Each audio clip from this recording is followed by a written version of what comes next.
All right, today we'll continue to work our way through the judgments of Yehovah. So far, we've seen judgments related to servitude. We've seen judgments related to the value of life. We've seen judgments related to conflicts between man and man, between conflicts between man and animal, conflicts between animal and animal, as well as judgments related to burglary, judgments related to other types of property and other property right issues. And included within all of this, we've seen how restitution is to be rewarded. The objective of all of this is righteous judgment. That's what God desires for us, righteous judgment. Not only how we deal with others, but how when a conflict arises, how to restore one to another. So in other words, reconciliation. So that all parties involved are properly dealt with. So you know how to behave, and you know how to judge righteously. And both parties can then move on with life if a problem has happened, if possible. Today we'll continue through chapter 22, starting in verse 16, where we'll see some miscellaneous judgments that are not necessarily connected as well as what we saw in the first half of 22. Although a number of them have similar consequences. And so we'll see that when we come across them. Let's go ahead and let's open up in prayer. Heavenly Father, I thank you for another opportunity for us to come before you today. We thank you for your Son, Yeshua, the Messiah, and what he has done for mankind, what he has done for each person in this room, and how that his blood was shed so that we can be reconciled unto you. Father, we're so thankful for the truth you provided to us in your word, especially as we go through these judgments.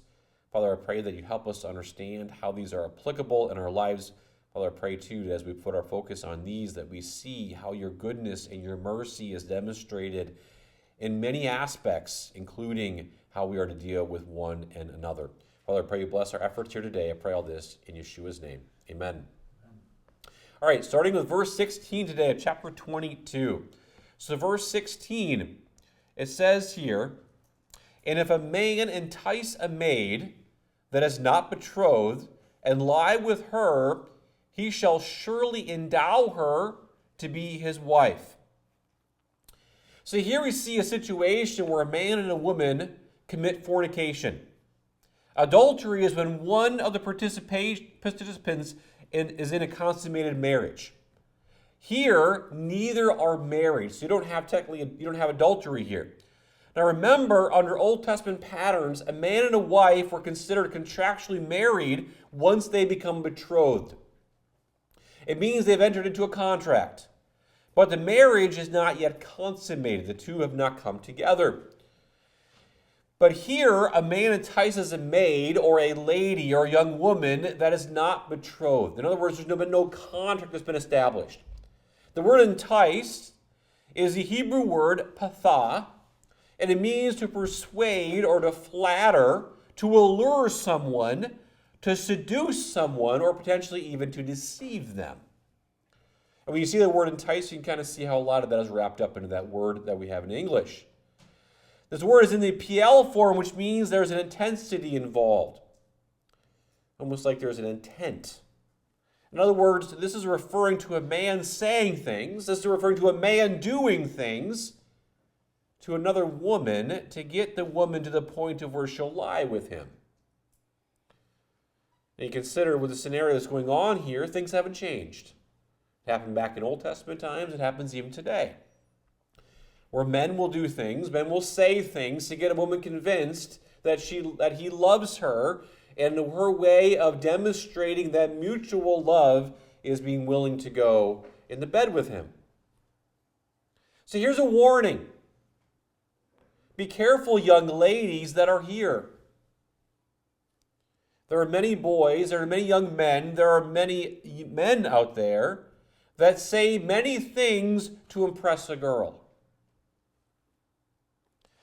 However, many times, not all the times, many times his primary goal is to do things with you that are only appropriate if married. That's his goal. But the things that he wants to do are only appropriate for a married couple. Yehovah wants you to preserve your body for that man that you're going to marry someday. So young ladies here, be careful. Protect yourself. And young men, protect yourselves as well so you don't put yourselves in a situation that is not appropriate. Here it says that a man entices a maid in verse 16. The word maid is the word Bethula, which refers to a virgin. In other words, she's never been with a man before. She's pure. And so here this man seduces her to have sexual relations. Verse 16 indicates that when this is done, the man is obligated to pay the marriage price and make him his wife. Again, verse 16. It says that if a man entice a maid that is not betrothed, and he lie with her, he shall surely endow her to be his wife. And so again, this word behind maid is referring to a virgin. So she's never been with a man before. It's very clear by this word that's used. And so if a man entices her, seduces her, basically deceives her to lay with him, he is supposed to pay the marriage price so that she becomes his wife. What this shows is the importance and the significance of a man and a woman coming together. Because basically, he skips steps here. Because the way it's supposed to work is that a man becomes betrothed or a man becomes engaged to a woman, has received parental blessing associated with it. They go through a period of trial, basically proving that both of them are faithful to one to another. And then after that period, they come together in marriage and they have a consummated marriage. And so what's going on here is the man has convinced the woman to skip steps and just go right to the consummation portion. And so we see the reality, the significance of when a man and woman come together. If you turn back to Genesis chapter 2. Genesis chapter 2. It says at the end of the chapter there, verse 24, God decrees, it says, therefore shall a man leave his father and his mother, and shall cleave unto his wife, and they shall be one flesh. In other words, when they come together, man and woman become one. One flesh. United. That's what marriage is all about. And Yeshua says a similar thing, referring back here to Genesis 24 and Matthew 19. Turn there to Matthew 19 with me. In Matthew 19 and verse 5, Yeshua says in Matthew 19:5, he says, and he said, for this cause shall a man leave father and mother, and shall cleave to his wife, and they twain shall be one flesh. Wherefore, they are no more twain or two, but one flesh. What therefore God hath joined together, let not man put asunder. Very familiar verse. But God's will is for everything to be done decently and orderly. In the case of marriage, it means having a period of engagement, entering into a contract, and consummating it. When a man seduces a woman to do something that is meant only in the context of marriage, Yehovah says the two should get married. He says, after all, you're doing what a married couple would do. You're doing what establishes the marriage relationship or consummates it, makes it official. And what is implied here is the man has seduced the woman into thinking that she was going to marry him. That's kind of what's implied here when it says that he enticed her. And so Yehovah says, when you do this, you need to now do what is right. Pay the marriage price and make it official. That's what he's saying here. Now keep in mind, this is not Yehovah saying that this is the way to do it. He's not saying, well, this is just how people are. They don't want to do things the right way. And so therefore, you can't control yourself. But when you do, fail to do this, well, then just get married. So Yehovah is not providing the prescription of what the proper order is here. What Yehovah is doing here is making provision. He's making direction of what to do if two people sin by fornicating. That's what he's doing. And that's what a lot of the prescriptions we have in the Bible are. It is not saying this is the right way to go about it. Rather, this is what you do if you've messed up by sinning. This is how you take biblical steps forward after you've messed up. The biblical answer here, when two people have fornicated, is to move forward biblically. Is to say, you know what, I messed up. Let me get back on the right track. And the way to get back on the right path is marriage. Now, a young person might say, but what if they're not ready for marriage yet? Legitimate question. Well, the answer is, well, they shouldn't have been doing what they were doing. So the answer is that sin has consequences. Some lifelong consequences. But I will tell you this. If you move forward biblically after sinning, you will have Yehovah now walking with you. It's a simple concept. If you want Yehovah to bless you, if you want Yehovah to be with you as you're walking, even when you mess up, the best thing to do is to move forward biblically from that point. The wrong thing to do is to do something wrong, to sin, and then continue to go down the opposite direction as God. And so many times what happens is that you sin, and then your conscience pricks you to say, you know what, you just messed up. That is not the time to go, yes, let's just keep doing that. That's the time to say, yes, thank you, God, for speaking to me. Let me move forward biblically. Sometimes we mess up big time. And sometimes the consequences of that to move forward biblically are also big time. And this is one of those. You see, adding sin to sin only makes it worse. But moving forward biblically can enable God to now work with the situation that you're in. So here in verse 16 is the biblical response to fornication. Moving on to verse 17. If her father utterly refuse to give her unto him, he shall pay the money according to the dowry of virgins. So here we see in verse 17 that role that the father plays in giving the hand of his daughter to a man. A blessing, if you will. In other words, the biblical pattern is for the father to give his blessing over the proposed marriage. If the father does not want the marriage to go forward, it doesn't go forward. So although it was common for parents to select who their children would marry, it didn't always happen that way. Here's an example of it. But the biblical pattern is that as parents are involved in the final decision. Can children still decide to go without the parental blessing? Of course. That's not God's will, because a parent should be involved, and a child should look for their parent to be involved in major life decisions.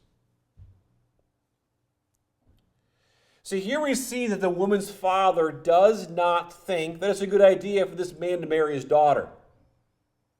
Just the facts that we know right here could be some good reasons why. Doesn't seem like he's a very trustworthy young man to start with, right? Or has good motives in mind. However, this sounds like this man or young man came to his senses and said, you know what, the right thing to do here is to marry this woman. And so this father is refusing the marriage. We're not told why, and we're not told if it was for a valid reason or not. I don't think that matters. Here's the scenario. But what is interesting is this man that enticed the maid or the virgin had to pay the dowry, as it says here, the dowry of virgins. So it says in verse 17, it says, if her father utterly refused to give her unto him, he shall pay money according to the dowry of virgins. What is this saying here? Well, there's generally two types of dowry. There is the dowry for a girl that was a virgin, and there's a dowry for a girl that was not a virgin. What is understood is the dowry for a virgin was much higher than the dowry for a girl that was not a virgin. Why is that? Well, because the girl is no longer considered pure. She's not worth as much to the father. Not worth as much to a man that would be approaching her. You see, she's been dirtied, or she's been spoiled, if you will, by another man. The first time for a woman is supposed to be on her wedding. That's the way God designed it. And when a father puts out his daughter for marriage, the hand of marriage, to say, well, yes, here's my daughter, she's already been with another man. Are you interested? You can see how the man would go, yeah, but it's not going to be the same. The price should not be the same. And so this father now has a daughter that when a suitor is found, that prospective suitor that the father approves of will not pay the dowry of virgins. He'll pay something less. And so the father, even though he refuses this man to be his son-in-law, he can still demand that this man pay for the damage he has done to this girl's family. Again, sin has consequences. Just because the man enticed the maid doesn't mean he gets her. But he does have to pay the dowry price. So just realize sin has consequences. Moving on to verse 18. New topic. Still within the judgments of God. It says, "Thou shalt not suffer a witch to live." We now move on to another topic with a list of the various judgments. This is another situation that requires capital punishment. Now, the Hebrew behind the word witch is the word kasef, which refers to someone dealing with or interacting with occultic things. The English rendering is interesting because the word witch, it comes from an older English form meaning to wit. To wit. Does anybody know what that might mean, to wit? It means to know something. And so to wit turns to witch, to witches is kind of how that works. In other words, the English translation is connected to someone with secret knowledge, which is typically connected to the occult. So secret knowledge, the occult. We see that in Genesis chapter 3. The Greek equivalent that is used in the New Testament is pharmakos, which is where we get our word pharmaceuticals. So when you look at comparative usage in the Old Testament versus the New Testament, typically it's translated as sorcery or something like that, or even witchcraft in the New Testament. It comes the word that we get the word pharmaceuticals today. Sorcery or witchcraft is typically connected to secret knowledge and potions or quote-unquote medicines. This is a very common thing to be all grouped together. This is one of the dangers that is connected to what is termed today as New Age, by the way. It's just a different label. In older times, it would have been considered witchcraft. And some of the forms of New Age is really witchcraft or sorcery, dealing with different potions or special knowledge. Doesn't take away from the reality of it. It's just a different form of that. So realize, just because you don't see the word New Age in the Bible doesn't mean that it doesn't have connections back to what is referred to here. And so, for example, if we turn to Leviticus, we're not going to spend a lot of time here, but Leviticus chapter 19, there's a number of places in Leviticus that we see references to these sort of things. Leviticus chapter 19. Take a look at verse 26. Leviticus 19:26 says, "You shall not eat anything with the blood, neither shall ye use enchantment, nor observe times." So you're connected with these matters, enchantments or observing the times. Take a look at the same chapter, verse 31. "Regard not them that have familiar spirits, neither seek after wizards, to be defiled by them. I am the Lord your God." Take a look at chapter 20 and verse 6. 20 and verse 6. It says, "And the soul that turneth after such as have familiar spirits, and after wizards, to go a whoring after them, I will even set my face against that soul, and will cut him off from among his people." Take a look down at verse 27, same chapter. Leviticus 20 and verse 27, a man also or a woman that hath a familiar spirit, or that is a wizard, shall surely be put to death. They shall stone them with stones, their blood shall be upon them. And so you receive the death penalty associated with this. Yehovah says in not many words, a person that practices this or gets involved with this is not to live. Yehovah does not go into details or give the reasons. He just plainly says it requires death. In other words, the occult is a serious matter to get involved in. It's not a place to dabble. It's not a place to have your curiosity satisfied. It's clear from this that Yehovah hates it and will tolerate none of it. There's no second chances. This tells us that the cultic world is real. It matters. It's not just sort of pretend. There are spiritual realities tied to this. And as you go through this chapter, you can easily spend a whole message or two just on each one of these little topics. Moving on to verse 19.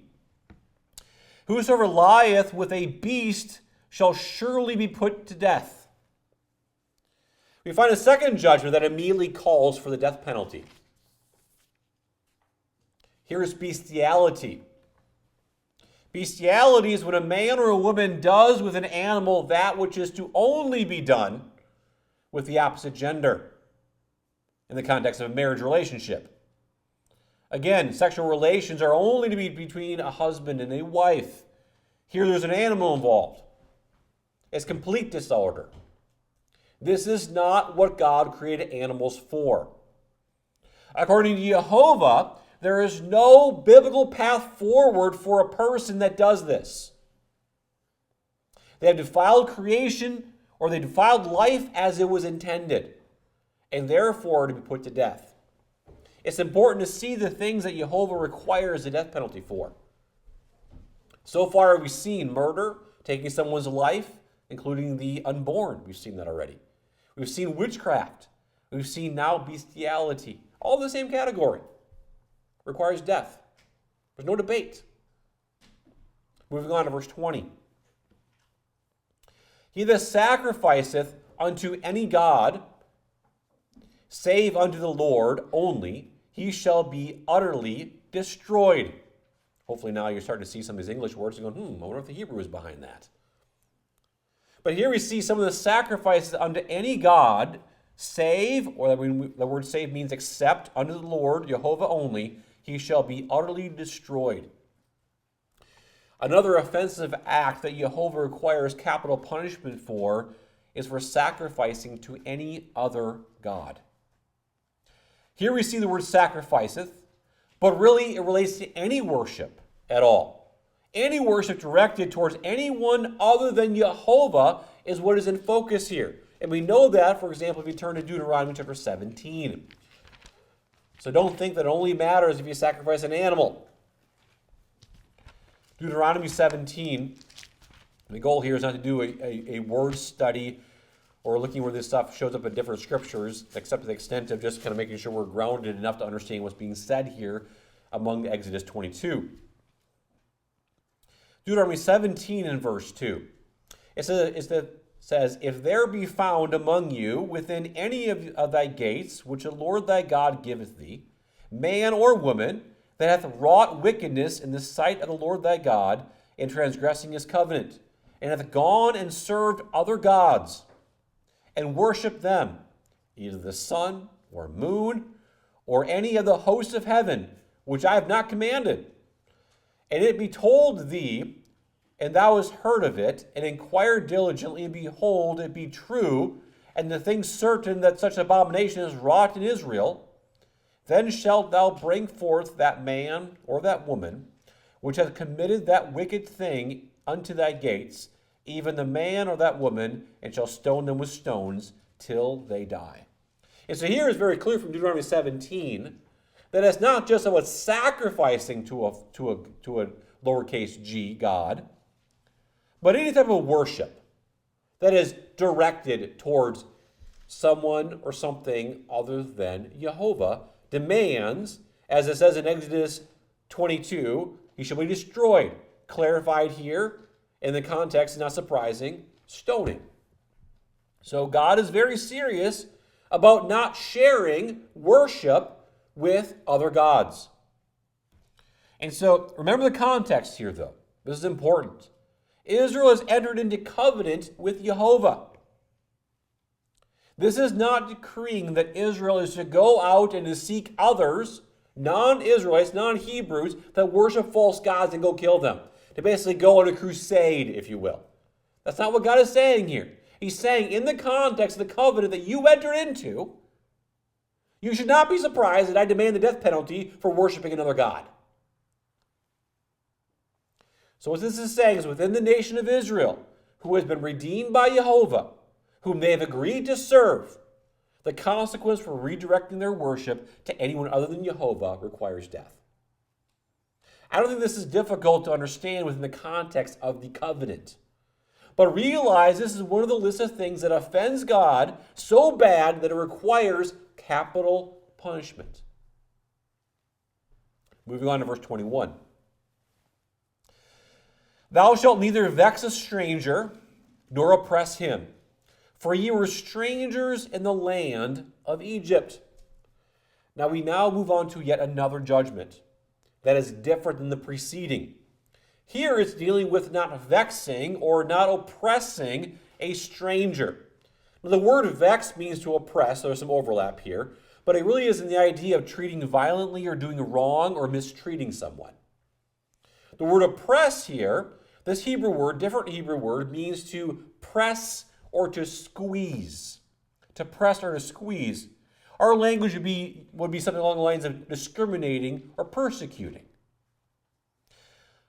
Really, between both words, the idea is not to be mean or to do wrong against someone just because they are a stranger, just because they are different.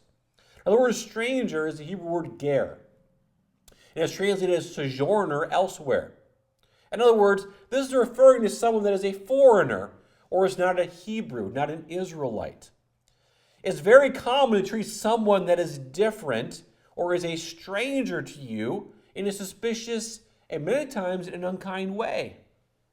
It's very common way to approach things. It can take different forms. But what Yehovah says here is that they should not do this because they themselves were ger in the land of Egypt. They themselves were strangers in the land of Egypt. In other words, they know and they should remember what it was like to be vexed and what it was like to be oppressed when they were in servitude in Egypt. Yehovah says what the Egyptians did to you was wrong. You don't take what you had happen to you and then now go say, hey, I've learned this and I'll go do this to other people. Yehovah says you should not be doing this to others. You learn what it's like. You know that it's not good. You know that it didn't feel good. You know that it's not something you want to experience again. Don't do it to others that are strangers as like you were. Now what we have here is a principle that needs to be applied in many different aspects of our life. Particularly, I think we should keep this in mind when we are interacting with others in a different spiritual place than we are. All of us here were caught up in different forms of Christianity and believe things that were contrary to Scripture. We need to be patient and we need to be kind with others that do not believe as we do. Maybe do not understand as we do. And rather we should be helping them show them the right way, the right understanding. Remember that we too were in the position they were in a different time. Yehovah here is saying, think about who you were and the lessons you learned from being in that position. Treat others in the context of that understanding. Treat others with that perspective. And so again, I think this is a valuable thing. That's why I'm now making it what we're going to focus on for memorization the next couple of weeks. Because I think it's a principle that has much application in where we are in life and where we come from, and not to play out the same mistake that happened to us and treating it to others that way. Moving on to verse 22. You shall not afflict any widow or fatherless child. If thou afflict them in any wise, and they cry at all unto me, I will surely hear their cry, and my wrath shall wax hot, and I will kill you with the sword, and your wives shall be widows, and your children fatherless. In verse 21, we see how we are to deal with those that are disadvantaged because they were a stranger dwelling among Israel. So we saw that in the previous verse. Here is another group of disadvantaged individuals that are commonly oppressed or taken advantage of, and that's the widow or the fatherless. The reason is because this group of people are typically in need. Someone that is a widow, who doesn't have a husband to care for them anymore, provide for them. In many situations, there may not be money that's laid up aside for them to be taken care of. Same thing with the fatherless children, is that they're typically in a situation that is difficult. Doesn't necessarily mean they're orphans, but it could be. They're typically, though, in this situation, more trusting because they need help. Someone comes along and says, "Oh, I'll help you." And we're like, "Oh, good, thank you. Someone can help me." But there are some people out there looking to get ahead in life any way they can, even if that means taking advantage of individuals that are in a bad situation. And they'll consequently take advantage of a widow. They'll take advantage of a fatherless child to their benefit. It might be including cheating them out of some money, or it could be making them work or labor beyond what they are paid for. In other words, what we call today slave labor or something. "Oh, you need some money? Well, I have a job you could do. I'll pay you for it, don't worry." And so there's different ways that these individuals can be taken care of, taken advantage of. Yehovah says, when these individuals realize they've been wronged and they cry out to me, he will hear them, he will hear their cry and personally respond. Yehovah here will step in and carry forth capital punishment himself, he says. Notice what it says here. Read the verses. 22, "You shall not afflict any widow or fatherless child. If thou afflict them in any wise, and they cry at all unto me," at all it says, "I will surely hear their cry, and my wrath shall wax hot, and I will kill you with the sword, and your wives shall be widows, and your children fatherless." Yehovah says he's going to step in himself personally and carry forth judgment. See, here we see the caring nature of Yehovah. Those that are in an unfortunate situation, like being a widow or being without a father, they may feel like Yehovah has abandoned them. But that's not the case. We can see here that he has a special watch over them. So here we see the danger, the warning for those that might be tempted to take advantage of someone else. Don't do it. We're going to see this theme of Yehovah listening to those that are in a bad situation and have been wronged and calling out. There is an advocate for those.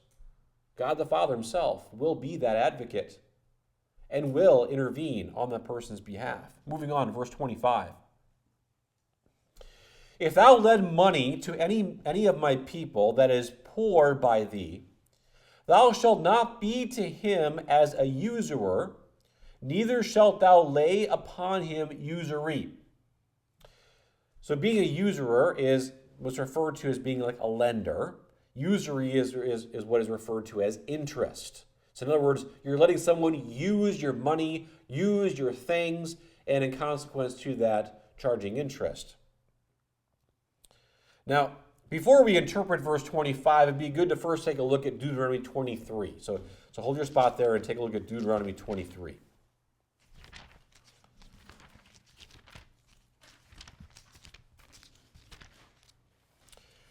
Deuteronomy 23 and verse 19.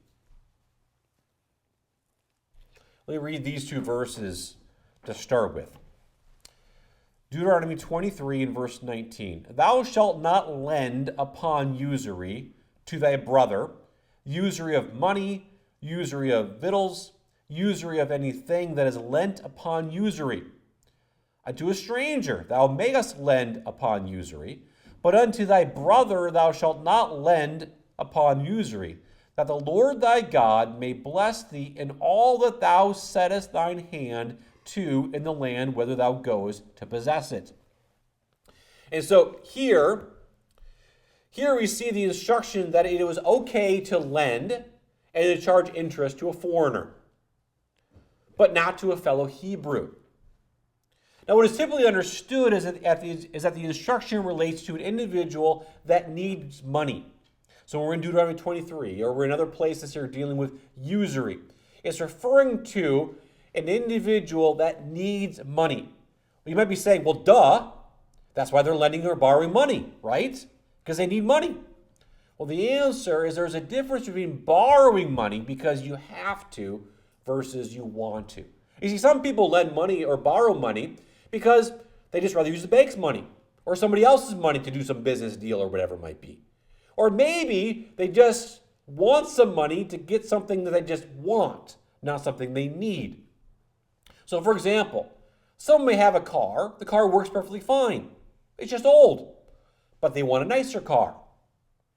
Well, but they don't have enough money to pay for a nicer car. In that case, you do not get to have an interest-free loan from a fellow believer just because you want to have a nicer car. You say to somebody, I really want to have that Lamborghini.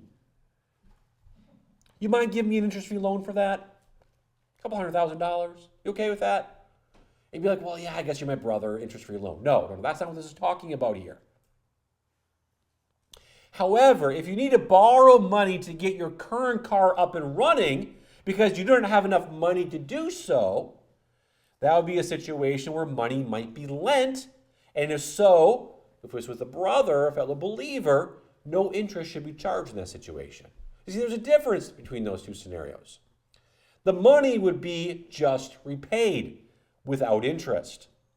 But if a person was a foreigner, in that same situation where the car broke down, they didn't have enough money, well, you could lend them something and also charge them interest in that situation. Because they're a foreigner. There's not a special relationship there.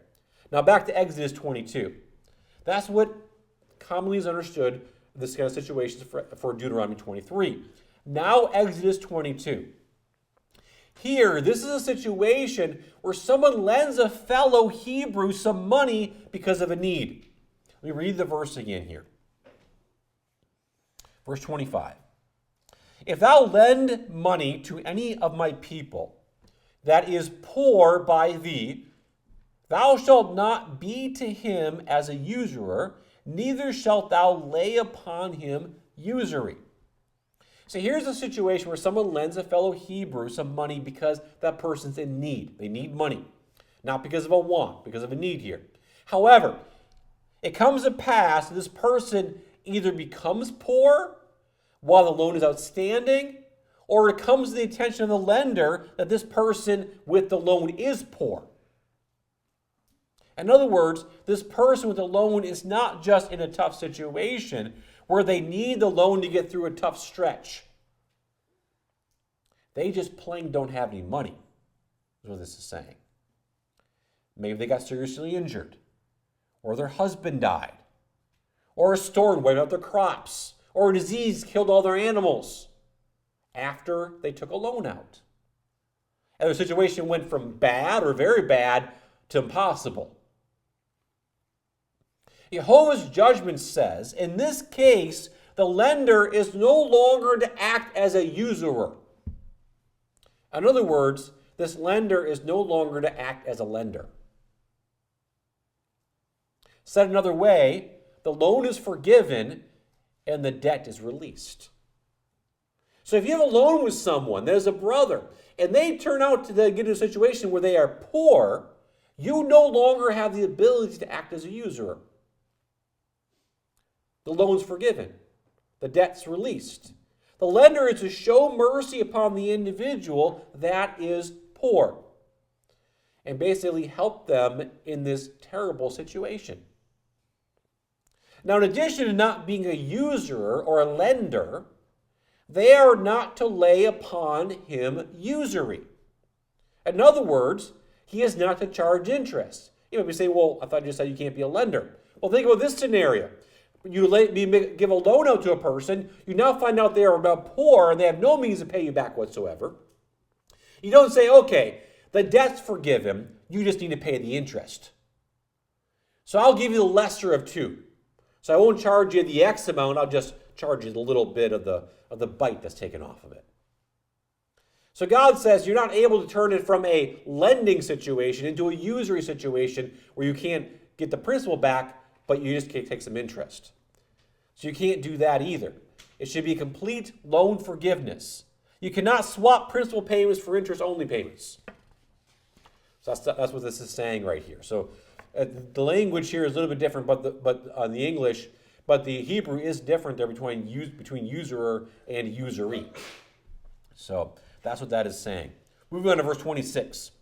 If thou at all take thy neighbor's raiment to pledge, thou shalt deliver it unto him by that the sun goeth down.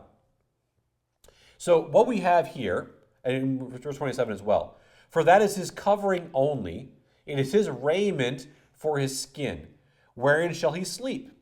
And it shall come to pass, when he crieth unto me, that I will hear him, for I am gracious. Now, what is common in lending situation is that the borrower will give the lender something as security for making the loan. This is common even today. Many times a lender has a security interest in the thing that the money is being used for.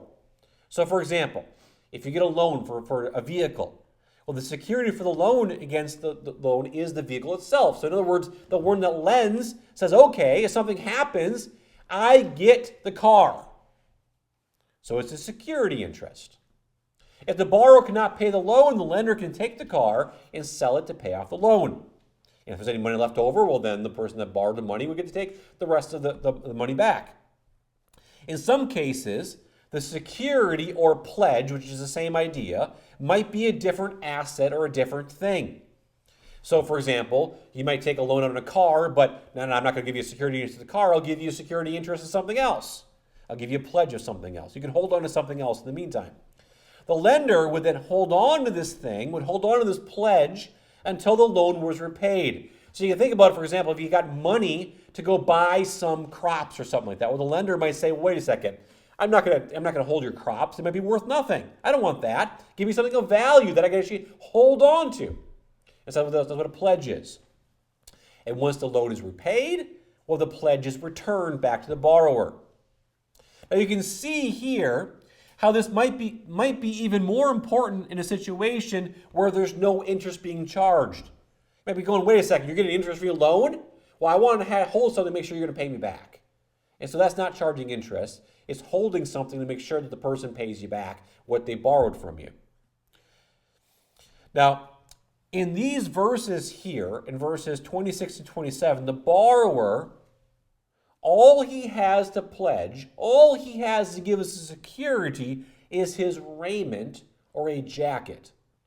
Here, this appears to be like a blanket that is used to cover or wrap someone around to keep warm while they're walking around or cover someone at night. So you can kind of think of, like, for example, like a poncho or something like that. It might be like a jacket that you could use to keep yourself warm when you're walking around, and then at night you could use it as a blanket.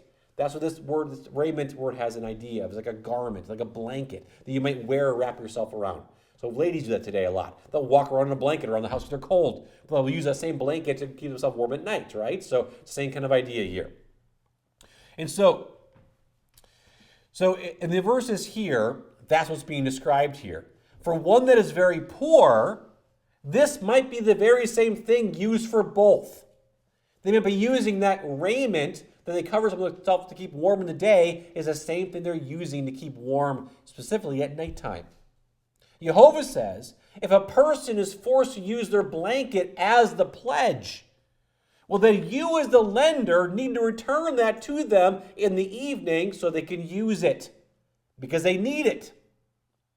Now, while it's implied is that they have need of it, it's not an extra one. So in other words, if they pledge you an extra blanket they have, well, you don't need to return that because they don't need it that night. But if it's the only thing they have, like, I need the money so bad, I'm willing to let you hold and possess my blanket, well, the lender needs to give that back in the evening. Now, some interpret this to mean that this cycle is expected to occur every day. So in other words, that at the nighttime, the lender gives the blanket back to the borrower. And the borrower the next morning says, okay, thank you, here's my pledge again. You can have for the day. And that night, then the lender would give it back to the borrower again. And the cycle goes on every single day. You can kind of expect that probably would get a little tedious. The borrower has no problem because this is what they need to do. But the lender's at some point is going to go, wait a second, this is getting a little silly. Let me just let you hold on to this. I don't need to hold on to it. You obviously need this more than I do. Some understand this to mean that once it is found out that this is their only blanket and they need it, the lender should just return to them and not ask for it back again as a pledge. Many also see this verse in verse 26 and 27 as being connected to verse 25. In other words, once you realize this person is so poor they pledged their blanket to you, they have bigger problems. And they probably fall into the category where you should not be considered a usurer and you should not charge them usury. And so this is the point where the lender should realize the borrower is poor, the loan should just plain be forgiven. Yehovah says in verse 27 that if the lender fails to do this, that Yehovah will step in when the poor person cries out to him. And so you can imagine this is connected to the context of the previous one where Yehovah has to step in for the widow or the fatherless child. And so Yehovah takes those that are in a disadvantaged situation very seriously. And so should we. When we come across individuals like this, we should look to help them. That doesn't mean we should be circumspect. In other words, there's a lot of people out there looking to feign homelessness. There's a lot of people out there looking to feign, oh, I can't take care of myself. I'm looking for a handout. I'll take a free handout. You should not be taking free handouts if you don't have a need for a free handout. Somebody else needs the free handout. And so just realize Yehovah will step in and he will deal with you accordingly. Move on to verse 28. Thou shalt not revile the gods, nor curse the ruler of thy people. This is an interesting verse. Now, in order to properly understand this verse, it's important to understand the word behind gods is, what do you think it is? Elohim. Very good. Very good. It's the word Elohim. Typically associate this word with the general word for God, uppercase G, the true God. The word Elohim is in the plural form of the Hebrew word El. In Hebrew, if a singular noun will go with a singular verb or adjective. So in other words, there's alignment. If you have a noun that's in a singular form, it takes a singular verb or it takes a singular adjective to modify that noun. However, when Elohim, which is a plural noun, when the word Elohim is referring to the true God, it will be with a singular verb or a singular adjective. Why is that? Because it's not a plurality of gods that we serve. We serve one God. And so the name Elohim in the plural goes with a singular person verb or a singular person adjective. And so that's many times we can understand, is this the word God, uppercase G, or lowercase g, gods, in the plural. And when Elohim is used with a plural verb or a plural adjective, it's typically translated as gods if the context is also indicating that. So that makes sense to you. However, there's also contexts like this that are not referring to gods, lowercase g, in the sense of being false gods. And this is why I said, if you have the word Elohim, plural noun, with a plural verb, it typically is translated as gods, lowercase g, if the context requires it. However, if we step back, let me a little bit of foundation stone here. Who is Elohim? Well, he is the one that is over us in all spiritual matters, right? That's one way to look at who God is. This word Elohim is also used for individuals Yehovah has put over his people for spiritual judgment.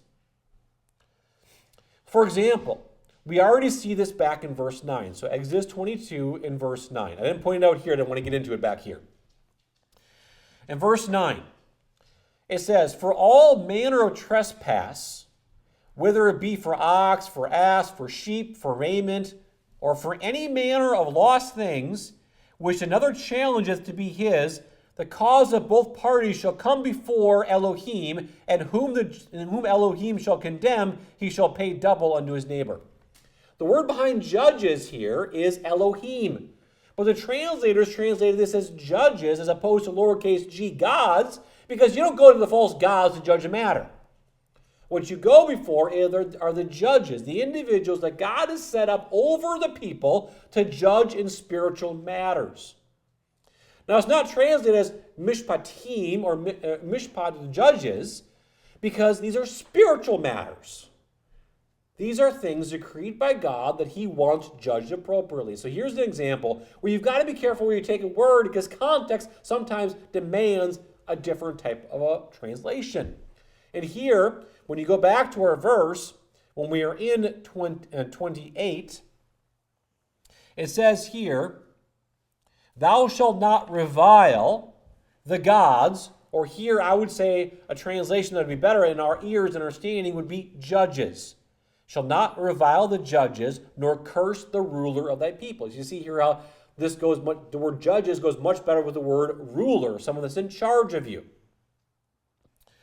And so, if the translators would have translated this consistently in chapter 22, well, then verse 28 would have read, thou shalt not revile the judges, nor curse the rulers of thy people. So what this is saying is that you should not be speaking evil to or about those that Yehovah has put over you to judge you in spiritual matters or rule or lead over you as a people. There is a clear warning here that Yehovah wants us to respect those in authority over us, in judgment as well as in leadership. We find the same teachings, we don't need to turn here, in Acts 23. We find the same teaching in Romans 13, Titus 3, 1 Peter 2, 2 Peter 2, and Jude. This teaching is all over the New Testament of where we need to be very careful in how we treat those that are over us in authority. And so, one that is in a rulership position, leadership position, or judge position is an individual that is over you in authority. And so, Yehovah has decreed here, part of his judgments, as he says here, thou shalt not revile the gods or the judges, nor curse the ruler of thy people. Verse 29. Thou shalt not delay to offer the first of thy ripe fruits and of thy liquors, or juices, the firstborn of thy sons shalt thou give unto me. These next two verses deal with tithes and offerings. The Torah says much about this topic. Again, this is another topic you could spend quite a few lessons on. But here we see in the first half of verse 29 that we're not to delay to offer the first of thy ripe fruits or of thy juices, thy liquors. In other words, as Yehovah gives us the increase in the fruit of our labors, we should not hesitate in to give the tithe back to him. Yehovah is the one that has given it, and we are to give the portion back to him that he demands. We are to acknowledge that he is the one that has given the provision by being obedient in giving his portion as he has instructed. So we don't see the full teaching here, but here is the reminder very early on that we are to give back to him as he prospers us in our labors. Now the second half of verse 29 is dealing with the instruction of the firstborn. So verse 29 says, the firstborn of thy sons shalt thou give unto me. Now we covered this not too long ago in Exodus 13. And we know that what Yehovah is referring to here is the instruction on the redemption of the firstborn. And so that firstborn is to be redeemed, not to be sacrificed. So I'm not going to go back over that teaching, but we covered that in Exodus 13. So reminder of that. So this is who he is emphasizing this as part of his judgments, part of how we live out the covenant, part of the application of righteous living. Verse 30, similar topic here. Verse 30 says, likewise shalt thou do with thine oxen and with thy sheep. 7 days it shall be with his dam, or his mother. On the 8th day thou shalt give it me. And so verse 30 builds off verse 29. Yehovah is to receive the first fruits, whether it's from the field, or whether it's from processing things, whether it's from the herd, or by analogy, any increase of her labors. So this was more of an agriculture and a husbandry type of society. So today, we have different ways that we labor. But at the end of the day, as Yehovah provides the increase, we are to give back to him. However, in verse 30, we can see that sometimes there are other principles that are involved. In the case of animals, it would be unkind to the mother, due to the milking production that she has, to take the baby away right away, to take it away immediately. Rather, the husbandman is to let the newly born animal stay with his mother for the first 7 days, and then offer to Yehovah on the 8th. One more verse here, verse 31. And ye shall be holy men unto me, neither shall ye eat any flesh that is torn of beasts in the field. You shall cast it to the dogs. Let me say a little bit here about this verse. It says, so here is a second allusion to dietary restrictions within Yehovah's judgment. The second time we've seen something kind of related to this. If an animal of the field, it says here, is torn by a wild animal, it's not to be eaten. Rather, it's to be thrown or cast to the dogs.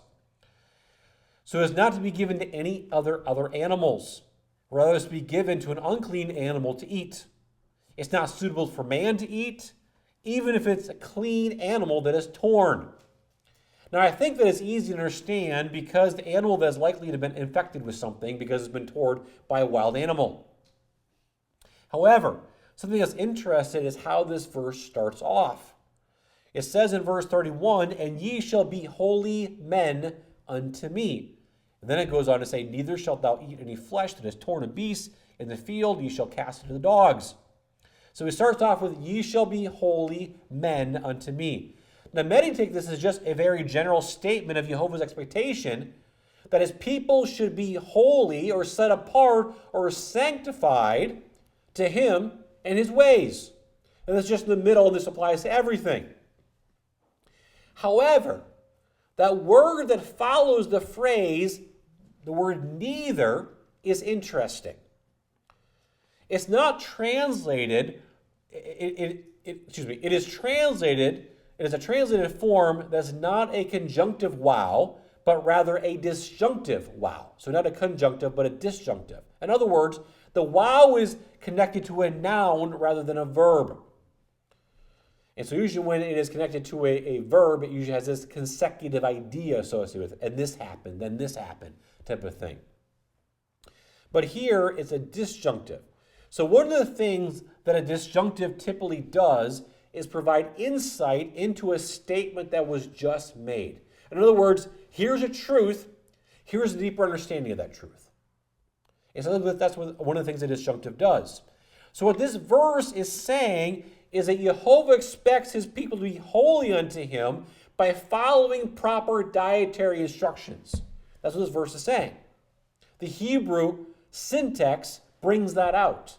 The English, if you just focus on the English, you may not get that. You might just get just a general principle here of being holy, and then, oh yeah, by the way, don't eat something the animal's been torn. But Yehovah is saying he expects his people to be holy unto him by following proper dietary instructions. In other words, when we fail to eat correctly, we become unholy to him. Now, this concept of holiness and food should not be surprising, because this connection is not the only time it occurs. For example, if you turn to Leviticus chapter 11. Leviticus chapter 11. I don't want to spend tons of time on this. I just want to make this connection. Because what is being said here or brought out in Hebrew syntax is not something unique to the Torah. Leviticus chapter 11, take a look towards the end in verse 45. Hebrews 11:45. It says, For I am the Lord that bringeth you up out of the land of Egypt to be your God. Ye shall therefore be holy, for I am holy. There you go. You got a statement. God says, be ye holy, for I am holy. Well, what is Leviticus chapter 11 involved with? Well, let's just keep reading the next verse. This is the law of the beast, and of the fowl, and of every living creature that moveth in the waters, and of every creature that creepeth upon the earth, to make a difference between the unclean and the clean, and between the beast that may be eaten and the beast that may not be eaten. And of course, the whole chapter is all about dietary restrictions. Go back to verse 1. Take a look at Leviticus chapter 11 and verse 1. It says, "The Lord spake unto Moses and Aaron, saying unto them, Speak unto the children of Israel, saying, These are the beasts which ye shall eat among all the beasts that are on the earth." The whole chapter is about dietary restrictions. God gets done with this and says, you need to be holy because I'm holy. What's he talking about? What you put in your body. Take a look at Leviticus chapter 20.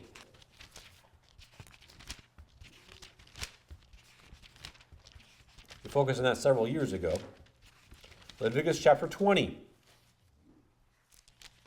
and verse 25. Again, I'm just trying to make the connection for you. I think the dog's dreaming about torn animals right now. You can cast the dogs.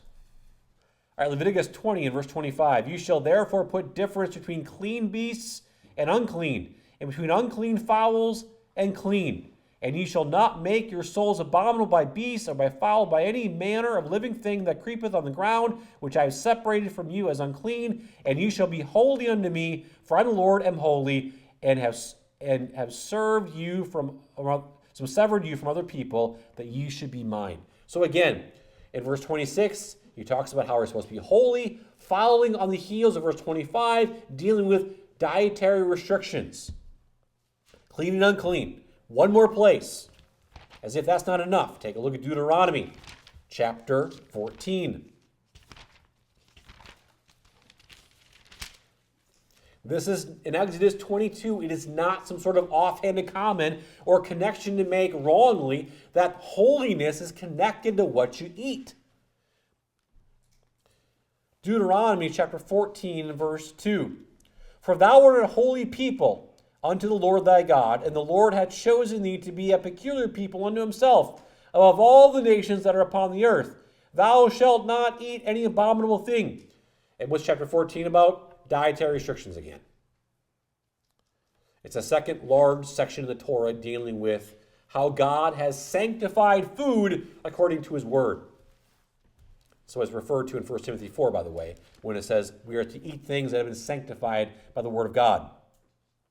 So now realize there are other times in the Torah that this statement is made in different contexts.